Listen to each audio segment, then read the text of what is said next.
So good afternoon from Canada. I'm Sheyla, the co-founder of TeleMedView, where we see virtual care differently.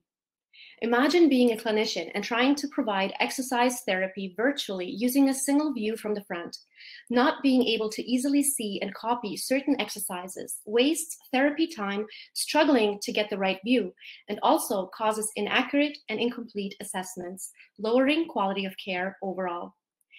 Because of the forced expansion of virtual care in the past year, the opportunity to act is now. And 75% of the clinicians that we interviewed think this is in fact a real problem.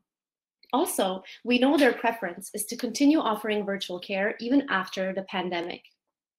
So our solution is an easy-to-use device that provides multiple simultaneous views in one single video feed.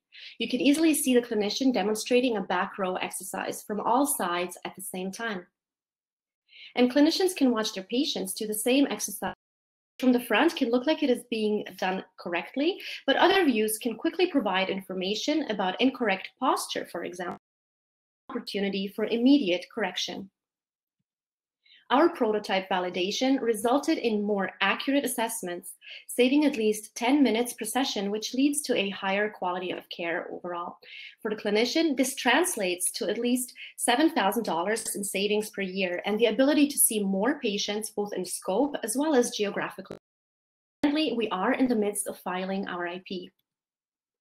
And as a team, we are not only innovation experts and business savvy, two of us are exercise clinicians with wide connections in the rehab space. So this is why we intend to start selling to who we know best.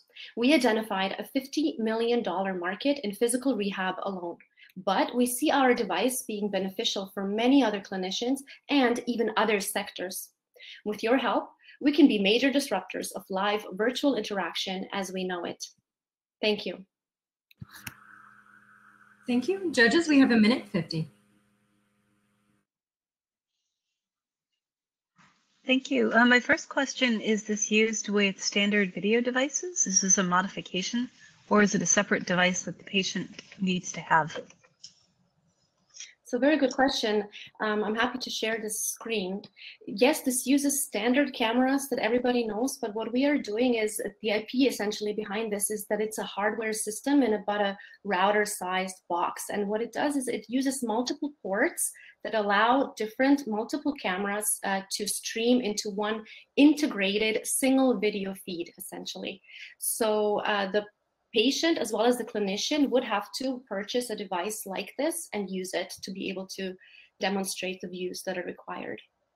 And what's important to know is this just uses a very simple plug and play webcam USB port, and it's very straightforward to use even for the less tech savvy population.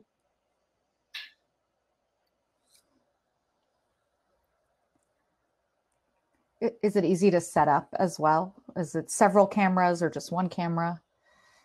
So it includes at the moment 3 different cameras, one of which would be a wide angle camera. One is usually a tabletop camera, depending on what we wish to see, whether it's the front face.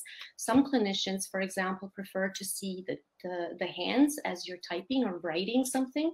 For example, I have an example video here. This would demonstrate a clinician who's a speech language pathologist, for example, may see a person using their hands while writing. So there's potentially a way to use the cameras in any way that the clinician wants. Different clinicians want to see different views. And it would be relatively easy to set up with proper guidance initially. Later down the line, what we're thinking of is having a standardized way of setting in order to create more standardized methods of assessing patients, much like we do in real life in medicine. Everything is standardized. But this is something we will flesh out in our validation studies going forward.